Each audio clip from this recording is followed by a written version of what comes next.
전국에 계신 건축인 여러분 안녕하세요. 오늘부터 여러분들하고 건축기사 법규 시험 공부를 같이 할 문서진이라고 합니다.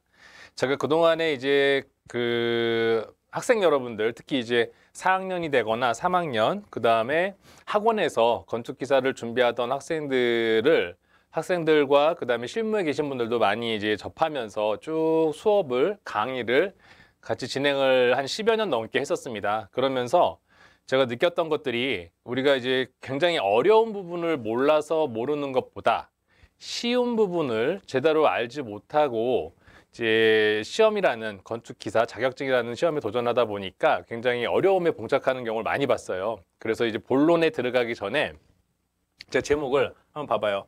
건축법규 이렇게 공부하면 쉽다라고 얘기를 했는데 세상에 쉬운 건 없어요. 뭐든지 다 어렵습니다. 근데 하지만 제가 한 6가지 정도 되게 더 많아요. 한 10가지도 뭐 만들 수 있긴 한데 잔소리를 10가지 정도 만들 수 있지만 너무 많으면 또 듣기 싫잖아. 처음 시간인데. 그렇죠? 그래서 한 6가지 정도로 사전에 건축법규라는 게 이런 것들이구나 라고 알고 넘어가시면 조금은 쉽게 공부하실 수 있을 것 같고 그 다음에 제가 이 뒤에도 그 기본 이론 강의에서 필수 이론이라고 해서 강의를 쭉 준비해 놨습니다. 이제 그런 걸 들을 때 큰 맥락에서 이렇게 접근하면 좀 더 귀에 와닿고 쉽게 외우고 그다음에 좋은 성적을 거둘 수 있을 거라는 생각으로 이제 OT에서 준비를 몇 가지 했는데 같이 한번 보도록 할게요. 뭐 여러 가지 얘기하면 그것도 잔소리니까. 첫 번째 뭐냐면 여러분들 건축법을 공부하시는 동안에는 머릿속에다가 불을 항상 염두에 두세요. 그러면 생각보다 이해가 쉽고 외워지는 게 많습니다. 그래서 건축법은 불이다.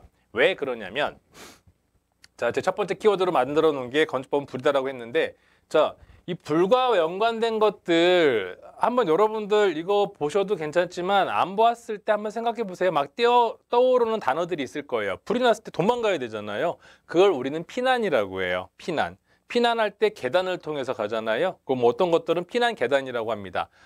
제가 말씀드리고 싶은 것들은 건축법에서 여러 가지 용어들이 나오는데 뭐 피난이라는 용어, 피난계단, 특별피난계단, 주요구조부, 방화벽, 그다음에 내화구조, 불연재료, 방화문 등등등 아직 배우지 않아서 잘 몰라도 돼요. 지금은 몰라도 돼요. 하지만 우리가 딱 봤을 때 이런 단어나 용어를 봤을 때 그래 불이 났을 때 이용하는 곳이겠네. 건축물에서 그렇다고 하면 불과 연관된 세트가 좀 있어요. 어떤 거냐면 불과 관련됐다고 연상이 된다면 일단 이 세 가지는 무조건 머릿속에 떠오르시는 게 좋습니다. 우리가 피난하고 연관되어 있어? 그러면 구조는 아직은 뭔지 잘 모르겠어. 내화 구조, 불에 잘 견디는 구조여야 되겠네. 불연재료, 불에 잘 안 타는 재료를 마감해야 되겠네. 그래야 피난하기에 도망갈 때 좀 더 시간을 벌어줄 수 있으니까. 그 다음에 불이라는 것이 벽만 태우고 천정만 태우는 건 아니잖아요. 문을 통해서도 온단 말이죠. 그렇다면은 그 문도 불을 좀 막아줄 수 있는 문이어야 되겠다. 이 세 가지 불과 연상된 것들 이 세 가지는 연상해야 되겠다. 세트로 가지고 가시면 되는데 이런 것들이 각 조문마다 그 다음에 행위 제한 사항마다 개별적으로 외우려고 하면 굉장히 양이 많아요. 그 다음에 지루해지기 쉽습니다. 여러분들이 많이 좌절하는 것이 이런 부분들이에요. 굉장히 많은 내용들이 있거든요. 근데 그 이면에는 가장 큰 맥락 이거예요. 불이라는 거. 이걸 두고 보면은 여러 가지 행위 제한 사항들이 조금 더 쉽게 와 닿을 수 있습니다. 잊지 마세요. 여러분들 건축법규 공부하실 때 첫 번째 불 됐습니다. 자, 두 번째는 법이라고 하지만 여러분들 우리 사실은 그렇잖아요. 우리 법 없이도 살 수 있는 사람들이잖아. 우리 뭐 엔지니어들인데 그렇죠? 법을 어길 일이 별로 없어. 근데 지금부터는 그 생각을 버리셔야 돼요. 법 없이도 저도 예전에 그랬어요. 처음에 여러분들처럼 그 시험 공부를 할 때 건축 법규? 법규 왜 공부하지? 난 법 없이도 살 수 있는 사람들인데 이렇게 생각을 했는데 굉장히 큰 착오였어요. 우리가 어떤 엔지니어링을 하거나 그 다음에 사회에 나가서 사회생활을 하거나 그랬을 경우에는 정말 많은 부분들이 다 법과 관련된 것들이 있어요. 내가 하고 있는 일이 어떤 법에서 어떠한 제안을 하고 있는지 그다음에 뭘 요구하고 있는지를 잘 챙겨서 그 서류를 잘 챙겨서 내면 무난하게 넘어가는 것들이고 그 서류 같은 것들에 결함이 있으면은 빵꾸 맞는 거예요. 근데 이거를 자, 법이라는 거, 법에 대해서 저희가 배우는 시간은 아니지만, 우리 건축법은 제가 딱 한 번만 말씀드릴게요. 우리가 배우는 건축법규 안에는 건축법과 주차장법, 국토계획법이 있습니다. 이 세 가지는 모두 공법이에요. 공법. 법은 공법하고 사법이 이렇게 나가면 또 어려운데, 그렇죠? 여기서 끝이에요. 더 이상 안 나갈 겁니다. 우리가 배우는 건 다 공법이에요. 이건 개인사자 써가지고 개인 간의 관계를 다루는 거고, 이 공법은 공공하고 관련되어 있는 거예요. 공공의 이익, 공공의 편의, 공공복리 이런 것들과 관련된 것들을 규정하는 게 공법이고요. 우리가 배우는 모든 법들은 다 공법에 속하고 있습니다. 그러다 보니까 이 공법에서 공공의 복리를 일단은 보호하기 위해서는 우선은 제한을 하게 돼 있어요. 그런 것들을 한마디로 행위 제한이라고 해요. 행위 제한. 그래서 제가 두 번째 키워드로는 여러분들이 건축 법규를 배우긴 하는데 이게 도대체 뭘 하지 마라, 뭐 해야 된다 막 내용이 있지만 이것도 큰 테마가 뭔지를 잘 모르시는 경우가 있습니다. 여러분들은 건축물을 지을 때 일단은 하지 말아야 될 거, 해야 될 것들에 대한 행위 제한을 배운다고 생각을 하셔야 됩니다. 그래서 건축법은 행위 제한을 배우는 것이다 라는 걸 제 두 번째 키워드로 썼고, 이 행위 제한이라는 것들은 왜 필요하냐면 건축물을 이용하는 사람들의 안전을 확보해야 되는 거잖아요. 우리 건축물을 다루고 있잖아요. 때로는 설계, 때로는 시공 등등등을 하면서 건축물을 다루는데 그 건축물을 사용하는 사람들이 굉장히 위험에 처해 있어. 그럴 수 없잖아요. 불이 났을 때 가급적이면 피해가 안 가야 되고, 지진이 났어도 건물이 좀 건드려줘야 되고, 이런 것들을 다루는 사람들이란 말이죠. 그렇기 때문에 그중에서 아까 서두에 말했듯이 제일 중요한 거 화재와 관련된 행위 제한 사항이 굉장히 많아요. 화재와 관련된 게 굉장히 많다. 그리고 화재라는 걸 전부 그렇다 불만 관련되는 건 아니에요. 뭐 구조 성능을 확인해라 이런 것들도 있기 때문에 대부분이 화재와 관련된 게 많다. 화재가 발생했을 때 이 두 가지 밑에 그림 보시면 단독주택이 있고요. 다중 여러 사람들이 이용하는 건물이 있어요. 제가 행위 제한이라는 키워드를 드렸는데 이 두 가지 건물에서 어느 게 더 행위 제한을 많이 가할까요? 이거는 본능적으로 아셔야 돼. 왜냐하면 이러한 내용들이 앞으로 건축법을 배우면서 그 이면에 쭉 숨어 있어요. 숨어 있기 때문에 큰 맥락을 또 알아셔야 됩니다. 어느 거예요? 당연히 사람이 많이 이용하는 많이 이용하는 건축물을 행위 제한을 좀 더 많이 가해야 좀 더 안전할 거잖아요. 왜? 단독주택은 만약에 사고가 났다 하더라도 두세 명, 세네 명 정도잖아요. 다중이용은 몇백 명이에요. 그렇기 때문에 얘네들의 행위 제한을 더 가하는 겁니다. 됐어요. 정리하면 우리 건축법은 불과 연관되어 있고 이 건축법은 행위 제한 사항을 배우는 거다. 근데 행위 제한은 그 이용하는 사람이 적거나 상대적으로 그 넓은 부지에 걸쳐 있는 애들은 행위 제한이 좀 적다. 이렇게 생각하시고 불특정 다수인들이 이용하는 것들은 행위 제한이 강하다. 그리고 또 하나, 그 중에서도 제일 행위 제한을 많이 가하는 거 세트가 있습니다. 요거 법규 중간중간에 계속 나오는 것들이니까 우리 OT 시간이긴 하지만 제가 제정신이 아닌 건물이라고 했습니다. 건물이 제정신이 아닌 게 어디 있어? 이 사람 제정신이 아니네? 이렇게 생각할 수도 있겠지만 진짜예요. 한번 볼까요? 우리 공연장 왜 제정신이 아니에요? 왜 기뻐가지고 막 노래 따라 부르다가 제정신 아니잖아요. 미치잖아요. 두 번째, 종교시설. 이렇게 하잖아요. 이렇게. 제정신 아닌 사람들이에요. 실제로 그렇다는 거 아니에요, 여러분들. 네. 누차 얘기하지만 가끔가다 막 신고해. 그러지 마세요. 자, 우리 학습을 위해서 종교시설 제정신이 아닙니다. 그 다음에 주점 영업. 이건 제가 말 안 해도 여러분들 더 잘 알아. 다 한 번씩 경험 있잖아요. 뭐? 술 먹고, 그쵸? 정신 잃은 사람들. 뭐가 된다고 하잖아. 그쵸? 그 다음에 장례시설. 이건 뭐예요? 슬퍼서 제정신이 아닌 건물. 자, 제정신이 아닌 건물이라고 했지만 다중이용 건물에 속하는 것들입니다. 여러 사람들이 불특정 다수들이 모이는 것들인데 얘네들 행위 제한이 굉장히 강해요. 근데 이걸 외우기 쉽으라고 제가 제정신이 아닌 것들로 해가지고 묶어놨습니다. 벌써 이렇게 하면 이거 하나 외워줬을 거야. 보니까 맞아. 공연장 제정신 아니야. 종교시설 그렇지. 주점용 그렇지. 장례시설도 맞아요. 이런 식으로 행위 제한 가하는데 다중이용 건물 여러 사람이 많이 이용하는 것들이 강하다. 이런 거 큰 개념 알았어요? 그러면 그중에서 어떤 애들이야? 이런 애들. 이런 애들이 계속 중간중간 행위 제한 사항들 나올 때 제일 강하게 받는 애들로 나오고 있으니까 미리 챙겨서 보시자고요. 됐습니다. 자, 세 번째. 여러분들 제일 싫어하는 거. 암기가 필요합니다. 시험 공부는 암기가 필요해요. 하지만 무조건 암기하지는 말자고요. 근데 그 전에 자, 여러분들 중고등학교 때, 초등학교 때 많이 들었을 거예요. 뭐 암기 위주의 학습이 창의력을 저는 다 아니라고 생각해요. 창의력의 기본이든 아니면 어떤 학습의 기본, 어떤 뭘 개발하는 거의 기본은 모두 암기에서 나옵니다. 저는 그렇게 생각을 해요. 왜? 뭔가 얘기하는데 상대방하고 얘기하는데 나 그거 알고 있어. 잠깐만요. 이럴 시간이 어디 있어요. 하지만 내가 암기하고 있는 사람은 그 자리에서 바로 결정을 하고 그 자리에서 좋은 생각들을 교류할 수가 있습니다. 그래서 암기는 반드시 필요해요. 더욱이나 살아가면서 암기도 필요하지만 시험 볼 땐 어떻겠습니까? 더 필요합니다. 시험 볼 때 암기는 반드시 필요해요. 그래서 암기 위주의 학습이 어쩌고 저쩌고 뭐 암기법, 제가 뭐 암기법도 얘기하고 막 그럴 건데 이거 뭐야, 이것도 암기해야 되는 거냐, 아우 지겨워. 그런 사람들은 아예 책 접으세요. 그런 사람들은 그냥 딱 책 접고 시험 공부를 안 하시는 게 정신건강상 더 좋습니다. 하지만 제 의견에 조금이라도 동의하시는 분들은 뒤에 좀 더 계속 보셔야 돼요. 암기 필요해요. 암기 필요한데 그렇지만 무조건 대놓고 그 기출문제 해놓고서 막 이렇게 답만 외우는 그건 하지 말자고요. 정의 시간 없으면 그것도 좋은 방법이긴 하지만 지금은 그런 단계는 아니니까 그 문제답 이거는 좀 지양하자고요. 지양하고 정말 중요한 거 나중에 내가 실무에 나가서도 필요하고 살아가면서도 필요한 것들이 많이 있거든요. 건축법에. 그런 것들은 기본적으로 이해한 다음에 좀 더 쉽게 재미있게 쉽게 이 암기를 할 수 있도록 제가 수업을 준비했습니다. 못 믿겠죠? 진짜예요. 자, 그래서 제가 주로 이제 암기할 때 쓰는 방법은 이제 두 문자, 앞 글자 따가지고 암기하는 것들이고요.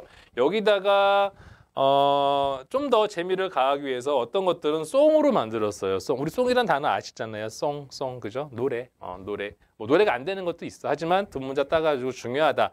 중요하고 그 다음에 자주 출제, 중요하다는 건 그거죠. 우리한테 자주 출제가 되고 쉬운 것들. 그래서 한두 번 두 문자로 읊어보거나 노래를 하면 머리에 딱 들어오는 거. 이런 것들은 이런 식으로 이제 만들어서 제가 제공을 해드리고 있고, 뒤에 이제 정리를 해놨으니까, 시간 내셔서 꼭 다 들어보시기 바랍니다. 자, 그 다음에 네 번째. 자, 이 정도는 알고 공부하자. 앞에서도 무슨 다중이용 건축물 얘기하고 그랬는데 이건 어떻게 하는 일이고 뭐 수업 같아. 그죠? 자, 여러분들 이 정도는 알고 공부하자. 조직도예요. 그죠? 행정 조직도. 다 아는 건데 이럴 수 있어. 그죠? 이걸 왜 제가 얘기하느냐? 의외로 우리는 나하고 다 관련 없는 사람들이거든.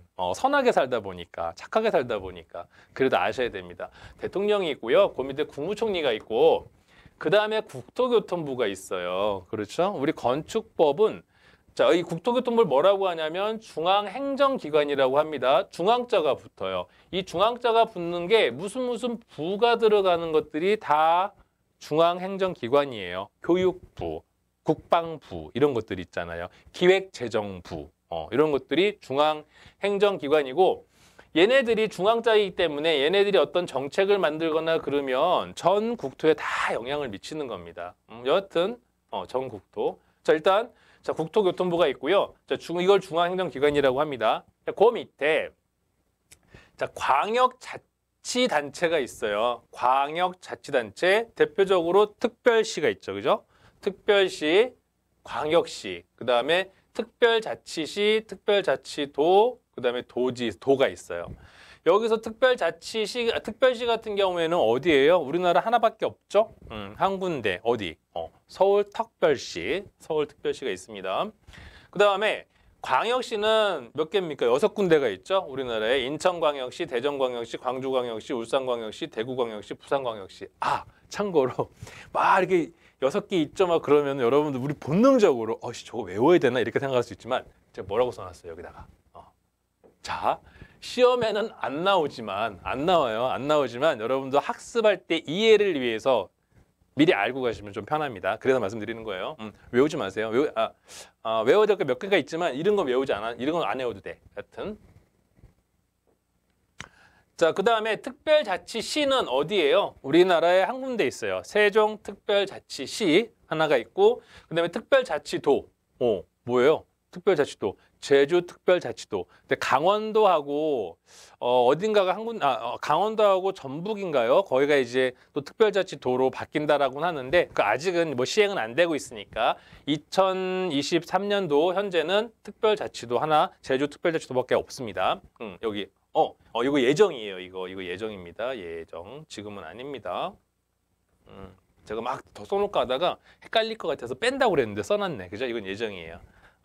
자, 지금 현재 제주특별자치도가 있고요. 도는 어디예요? 우리 경기도라던가 경기도, 뭐 충청남도, 충남도 뭐 등등등 있잖아요. 도 들어가는 것들. 이런 것들을 우리가 광역자치단체라고 하잖아요. 여러분들 투표권 다 가지고 계시잖아요. 설마 투표권 없는 사람이 지금 수험 공부하고 계신 분은 없을 거라고요. 다 가지고 계신데 그때 선거할 때 보세요. 그러면 광역자치단체, 뭐 기초자치단체 막 뽑는 거 있잖아요. 그런 것들 얘기하는 거예요. 자, 그다음에 기초자치단체가 있는데 기초자치단체는 우리가 자치단체 중에서 맨 아래에 있는 것들입니다. 자체적으로 살림을 꾸려나가는 거예요. 어느 정도까지는 의사결정을 하고 그런 거라고 보시면 됩니다. 하지만 특별시 밑에 있는 구 같은 경우 물론 특별시 밑에 있기 때문에 자치단체이긴 하지만 광역자치단체의 어떤 제한을 좀 받겠죠. 어떤 중요한 결정은 승인을 받기도 해야 되겠죠. 이렇게 이해하시면 됩니다. 하나의 예를 들어드리면 특별시 안에 여러분들 다 알 수 있는 강남구라던가 뭐 도봉구, 송파구, 뭐 강북구 이런 것들 구가 들어가는 것들 여기가 기초자치단체예요. 그다음에 광역시에도 구와 군이 있어요. 그렇죠? 광역시 인천광역시 연수구. 그다음에 인천 뭐 광역시에 또 군으로 시작하는 것들도 있습니다. 구와 군을 나누는 것들은 그거예요. 인구가 몇 명이냐에 따라서 나눠지게 되는 것들이에요. 그다음에 특별자치시에는 기초자치단체장은 없어요. 여기는 없고 바로 행정을 위해서 읍이나 면을 나누는 것들이 있습니다. 그다음에 특별자치도 제주도에도 기초자치단체 행정구역은 없어요. 없고 바로 밑에 시가 있는데 이 시는 이런 시하고는 다른 것들입니다. 이거는 행정의 편의를 위해서 만들어 놓은 거라고 해서 행정시라고 해요. 그다음에 도 밑에도 자 우리 기초자치단체로는 도 밑에 시가 있어요. 경기도 수원시 있죠. 경기도 수원시 말고도 또 뭐가 있을까요? 경기도 안산시 이렇게 시가 있습니다. 얘네들도 기초자치단체입니다. 근데 도 밑에 또 뭐가 있냐면 군이 있어. 경기도 양평군처럼. 그렇죠? 얘네들이 기초자치단체고 도 밑에 시 밑에 행정의 편의를 위해서 구가 만들어져 있는 경우도 있습니다. 자, 그래서 얘네들은 자 여기서 알고 가야 될 거. 자, 그럼 이 중에서 우리 허가권이라는 얘기가 많이 나오는데요. 자, 허가권자만 무조건 대놓고 배울 게 아니라 이렇게 행정의 체계를 알고 보시면은 훨씬 더 수월해요. 그것 때문에. 그 다음에 그 뒤에 뭐 특별시가 나오고 국토부가 나오고 막 여러 가지가 나오는 경우가 있는데 그때 이해를 위해서 이 정도는 미리 알고 가면 좀 편합니다. 자, 그러면 우리 건축법에서 허가권자 누구냐? 얘예요. 기초자치단체. 얘네들. 그 다음에 없는 얘네들까지 해서 원칙적으로 허가권자가 이렇게 원칙적으로 됩니다. 허가권자. 원칙적으로. 자, 이 정도는 그냥 상식적으로 우리가 살아가면서 필요한 것들인데 의외로 이거 몰라요. 사람들. 모르니까 이 정도는 알고 그럼 나중에 뭐 결혼하신 분들 계시겠지만 그 결혼하셔서 아이를 낳고 아이한테 뭔가 얘기할 때 굉장히 좋아 이거. 뭔가 있어 보여. 아빠로서 엄마로서. 됐습니다. 자, 그다음에 자, 5번째. 자, 여러분들 시험 공부하실 때 간혹 그러신 분들이 계세요. 제가 수업도 그렇고 교재도 그렇고요. 정말 건축법에 나오는 거 실무에 적용하듯이 세세한 것까지 다 아시려는 분들이 계십니다. 100점을 목표로 하신 분이 계시다는 얘기예요. 시험 공부는 그렇게 하시면 안 됩니다. 그러면 정말 시간만 늘어나고 효율성은 떨어지는 그러한 그 학습 방법이기 때문에 아쉽더라도 그다음 설령 제가 너무 쉽게 가르치고 말씀드려서 야 이거 충분히 100점도 가능하겠는데 라는 자신감이 생기더라도 일단 목표는 80점만 하자고요. 80점만 해도 이거 우리 60점 이상이면 되잖아요. 평균이 20점 다른 데 줄 수 있어. 뭐 구조나 이런 데 주자고요. 80점 목표 해가지고 80점 목표 했는데 70점 나왔어. 10점 줄 수 있잖아요. 그렇죠?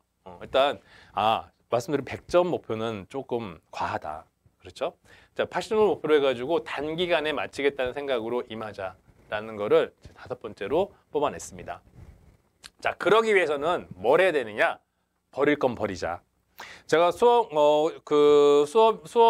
수업이나 교재도 마찬가지예요. 저희가 출제 조문을 기준으로 해서 조문에 나와 있는 것들을 다 순서대로 수록을 해서 좀 보기 쉽게 편집을 하고 정리를 해드리긴 했지만, 그리고 그러니까 이론 수업을 할 때도 저희가 수업에 나왔던 기출이 되었던 내용들을 다 정리해서 말씀을 드리고는 있지만, 그 중에서 어려운 것들이 있습니다. 암기도 어렵고 이해도 어려운 것들, 그런 것들이 있는데 그건 과감하게 버리자고요. 시험에 나왔었기는 했는데 외우기 어렵다, 이해가 잘 안 간다, 버리자고요. 왜? 이유가 있어요. 왜 그러냐면 이런 부분들은요, 매회 나온다 안 나온다? 매회 안 나와요. 다른 것도 마찬가지예요. 우리가 건축 관련 법규에서 시험이 문제가 얼마나 많은데 매번 똑같은 문제가 나오겠어요? 매번 안 나옵니다. 1년에 안 나오는 문제들도 있어요. 1년 동안에. 그럼 한 해 건너서 하나 나오는 것도 있고, 나오면 어쩌다 한 문제고 그 문제예요. 이런 것들은 그냥 어렵다, 도저히 어려워, 도저히 난 머릿속에 안 들어온다, 그럼 과감하게 버리자고요. 자, 이런 건 버리고, 그 다음에 자, 이런 것들을 버리고 나서 제가 추려보니까 한 필수 이론, 필수적으로 아셔야 될 게 한 96가지 정도가 되더라고요. 이제 100개를 채워보려고 했는데 그러지 말라고 하더라고. 100이라는 숫자와 두 자리 숫자와의 느낌이 다르대.